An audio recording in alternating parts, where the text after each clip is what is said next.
Prime तक news network में आज हमारे साथ है डॉक्टर मोहम्मद अनवर। हम वेलकम करते हैं आपका डॉक्टर साहब। अस्सलाम वालेकुम, जज़ाकल्लाह। जी, हम फिजियोथेरेपी को लेकर जो सवालात होते हैं, जी डिस्क प्रॉब्लम होता है, जी आर्थराइटिस का होता है, जी तो हम इसके बारे में आपसे मालूम करना चाहेंगे जी। क्या चीज़ होती देखिए, आजकल जो ट्रेंड चला है, फोन का इस्तेमाल ज्यादा हो गया है लोगों का, तो हर आदमी मैक्सिमम सर झुका के फोन का इस्तेमाल कर रहा है। उसकी वजह से डिस्क बल्ज नाम का एक प्रॉब्लम हो रहा है। उसको डिस्क हर्निएशन भी कहा जाता है और डिस्क प्रोलैप्स भी कहा जाता है।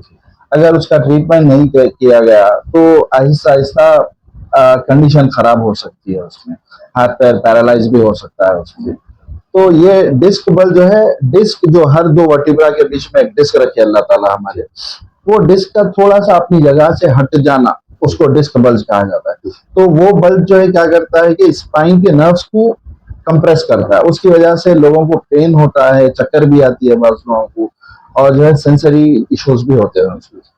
और हमारे पास उसका बेहतरीन ट्रीटमेंट है, एक खास किस्म का कॉम्बिनेशन है, उससे बहुत अच्छे रिजल्ट आ रहे हैं। फ्रोजन शोल्डर जो होता है ना, जी। अब देखिए, हम पहले की जिंदगी में हमारे हाथ पूरा काम करते थे, हम रस्सी से पानी सेंकते थे या बेशुमार एक्टिविटीज होती थी। अब वैसी एक्टिविटी रही नहीं, हाथ हम ज्यादा ऊपर नहीं उठा रहे। फ्रोजन शोल्डर कहा जाता है कि शोल्डर को फ्रीज हो जाने को कहा जाता है। शोल्डर की मोबिलिटी कम हो जाने को फ्रोजन शोल्डर कहा जाता है। उसका भी जो है बेहतरीन ट्रीटमेंट है। उसमें शिकायत क्या रहती है ज्यादातर? पेन होता है शोल्डर में और हाथ नहीं उठा सकता ऊपर तक पेशेंट। पैरालाइज एक सर्दी के टाइम पे, सर्दी का मौसम जो रहता है उस टाइम पे ज्यादा सुनने में आता है कि पैरालाइसिस हो गया। देखिए, अब पैरालाइसिस हमारे पास एक सोच है कि भाई सर्दियों के दिनों में होता है, मगर ऐसा नहीं है। सर्दी से भी असर होता है उसका, मगर उसके खास जो कॉजेस हैं, सबसे पहले जान लेंगे पैरालाइसिस है क्या।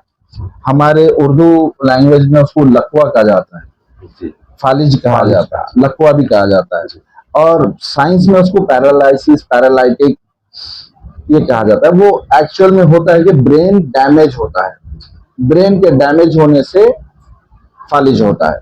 और वो होने की वजूहत क्या है, ज्यादातर हाई ब्लड प्रेशर है, या किसी को लॉन्ग टर्म ब्लड प्रेशर रह रहा, उनको होने का चांसेस रहता है। हाई शुगर लेवल्स रहने से होता है, और कई उसके वजूहत है।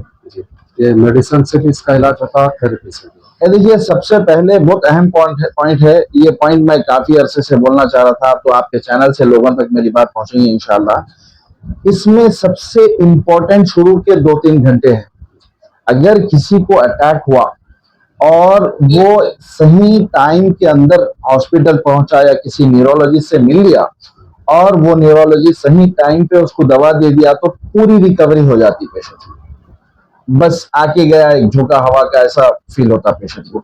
अगर वो वक्त गुजर गया तो ब्रेन में डैमेज होता है। देखिए, अब आर्टरी क्लॉट से जो है ब्लॉक हुई, अब वो हिस्से को ऑक्सीजन पहुंचना रुक गया, अब वो 2 से 3 घंटे में डैमेज होके वो हिस्सा ब्रेन का डेड हो जाएगा। उसकी रिकवरी कहीं भी नहीं है, पूरी दुनिया में उसकी रिकवरी नहीं है। मगर अगर टाइम के अंदर जो है, अगर कोई पहुंच जाता है हॉस्पिटल, तो सही समय पे सही टाइम के अंदर अगर सही दवा मिल जाए तो वो क्लॉट को डिसॉल्व कर देते हैं डॉक्टर्स। उसके बाद जो है पेशेंट बिल्कुल नॉर्मल हो जाता है। इसमें सबसे अहम मसला है आम पब्लिक का, कि कैसा पहचाने ये फालिज का अटैक है। तो इसके वास्ते एक लॉ है, एक वर्ड दिया गया, फास्ट, FAST। ये आपको चेक करना है। F से फेस चेक करना है पेशेंट का, फेस पूरा, फेशियल एक्सप्रेशन पूरे काम कर रहे हैं या नहीं कर रहे हैं, या एक तरफ काम नहीं कर रहा, एक तरफ खींचा जा रहा, ये आप पब्लिक को चेक करना है। अगर ये फर्स्ट साइन है या नहीं है, आपको देखना है। F से फेस चेक करना है। सेकंड है A, आर्म, हाथ उठा सक रहा नहीं उठा सक रहा, ये चेक करना है। फेस भी अगर उसका एक्सप्रेशन चेंज हो गए, हाथ भी नहीं उठा सक रहा, तो तीसरा जो है S, स्पीच चेक करना है आपको, उन्हें बात कर सक रहा या नहीं कर सकता, या टेढ़ी बिंगी बात कर रहा, क्लियर नहीं है, स्लर है स्पीच उसकी। अगर ये 3 चीज पाई जाती है तो लास्ट नंबर आता है T का, टाइम फॉर टेकिंग हॉस्पिटल। ये फास्ट वर्ड जो है हर आदमी को याद रहना चाहिए।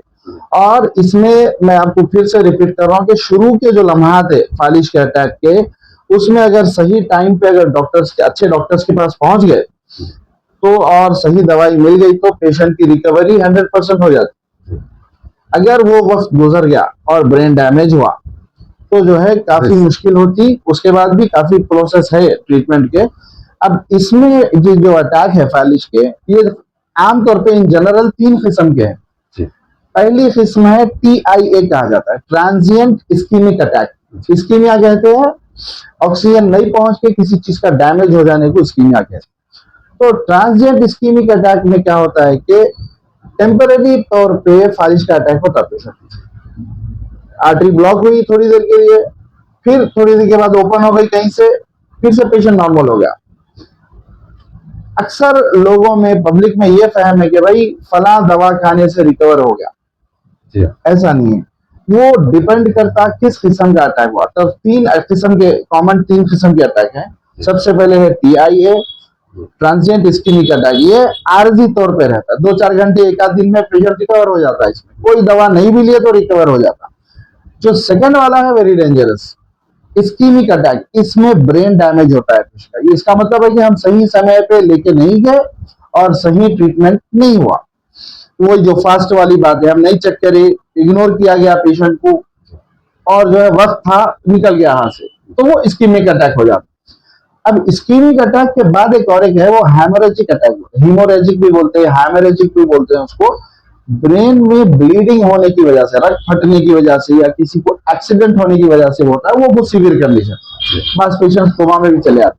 तो आम अवामुल नास जो आम पब्लिक है उनको चाहिए कि ये फास्ट का जो फार्मूला है उस पर तवज्जो दें कि कोई भी पेशेंट हो आपके सामने, अगर चेहरे की एक्सप्रेशंस नहीं दे पा रहा है, हाथ या पैर अपना एक्शन नहीं कर पा रहा है, तो वो टाइम है और स्पीच उसकी ठीक नहीं है, तो इमीडिएट उसको जो है ऐसे हॉस्पिटल में ले जाना चाहिए जहां पे न्यूरोलॉजिस्ट, न्यूरोसर्जन अवेलेबल हो, ये बेहतर रहेगा। अच्छा, साइटिका जो है सियाटिका भी कहा जाता है, उसको सयाटिका भी कहा जाता है। सयाटिका क्या है? एक किस्म का, it is a nerve compression. हमारी बॉडी में एक सबसे बड़ी नर्व है, उसका नाम है सयाटिक नर्व। हमारे पास इंडिया में जो है उसको सियाटिक नर्व पड़ते हैं और इसको उर्दू में यरखुन्निसा का दर्द भी कहा जाता है। तो सियाटिक नर्व है। अब चूंकि लोग ज्यादा बैठ के काम कर रहे हैं, सिस्टम पे बैठे हुए घंटों 12-12 घंटे काम कर रहे हैं, तो बॉडी वेट कमर पे आ रहा कंटिन्यूअसली 12 घंटे तक। अब आप देखिए किसी चीज को आप एक हाथ में उठा के पकड़िए, एक जग पकड़ लीजिए आप पानी का, कितनी देर पकड़ सकेंगे आप? आधा घंटा, 1 घंटा, आपका हाथ जवाब देगा। तो कमर के मसल्स का भी वैसे हाल है, स्पाइन का भी वही हाल है। नर्व्स के ऊपर आप 12 घंटे बैठेंगे तो आप you are damaging your spine. ये एक चीज है। सियाटिका क्या है?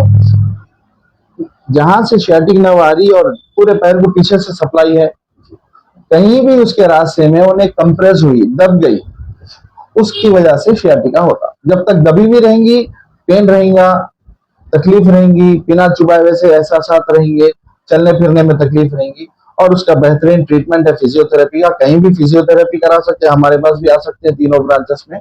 उसको डीकम्प्रेशन थेरेपी बोल के करते हैं हमारे पास। कुछ खास किस्म के स्ट्रेचेस है, वो करने से जो है पेशेंट जो है 2-4 दिन बाद, 1 हफ्ते में जो है ठीक हो जाता है। डॉक्टर अनवर के साथ एक टीम काम करती है पूरी, एक अपने आप एक पूरी टीम के साथ काम करते हैं डॉक्टर अनवर, और पेशेंट के हर चीज के डिटेल में मुआयना डायग्नोसिस करते हैं। और ज्यादातर लोग को एक शिकायत है डॉक्टर साहब कि हम बैठे थे, हमारा पैर सुंद हो गया, चुनटियां भर जी जी, नॉर्मल वाली बात। देखिए बहुत अहम पॉइंट बोल रहा हूँ मैं, आपके ज़िमन से बात निकल रही है, अल्हम्दुलिल्लाह, अल्लाह ताला ख्यालात डाल रहे हैं, इस वक्त बात पहुंच रही है कि बैठना सबसे बुरी आदत है। 15 मिनट, 20 मिनट, मैक्सिमम आधा घंटा, उसके बाद आपकी बॉडी को चेंज ऑफ पोजीशन की जरूरत है। ये लॉ है जिंदगी का, बॉडी का। अगर ये नहीं करेंगे तो आप नुकसान उठाएंगे, इसमें कोई दो राय नहीं है। आजकल जो है लेडीज भी हमारे घर में घंटों बैठे हुए, बस आप आधे घंटे के बाद 5 मिनट लेट जाइए, फिर आधा घंटा बैठिए, तो नर्व्स को भी सांस मिल जाती है ना आपकी। तब तक आप पोजीशन चेंज ऑफ पोजीशन जरूरी है। हमारे साइकोलॉजी की बुक में हम पढ़े थे कि learning is law of life. और हदीस शरीफ में भी है, माँ की गोद से खबर तक सीखो। तो साइकोलॉजी की किताब में भी पढ़े थे कि learning is law of life. तो इसको मैं थोड़ा सा चेंज करके ही बता रहा हूँ, movement is law of life. आप मूव नहीं करेंगे, आप अपने आप को डैमेज कर रहे हैं, आपकी बॉडी खराब होगी, पक्की बात है। हमारे साथ डॉक्टर अनवर से बात कर रहे थे हम अभी। मैं डिस्क्रिप्शन में आपके सेंटर कहाँ कहाँ पर मौजूद है, कौन से एरिया में, और आपका नंबर भी मैं मेंशन कर दूंगा। आप लोग को किसी भी चीज़ की शिकायत है या किसी प्रॉब्लम महसूस हो रहा है तो आप डॉक्टर अनवर से कंसल्ट करिए। आप बेहतरीन फिजियोथेरेपिस्ट है।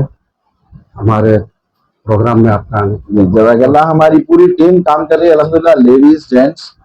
और कोई पेशेंट नहीं आ सकता तो हम खुद रीच करके विजिट करके उसको अटेंड करते हैं। हम कौन से भी एरिया में रहने दीजिए, आप बराबर इंशाल्लाह रीच करेंगे। हैदराबाद में कहीं पर भी होम विजिट भी करते हैं डॉक्टर। आपकी एक टीम है जो टीम के साथ आप काम करते हैं। बस हमारे प्रोग्राम में इतना ही। शुक्रिया।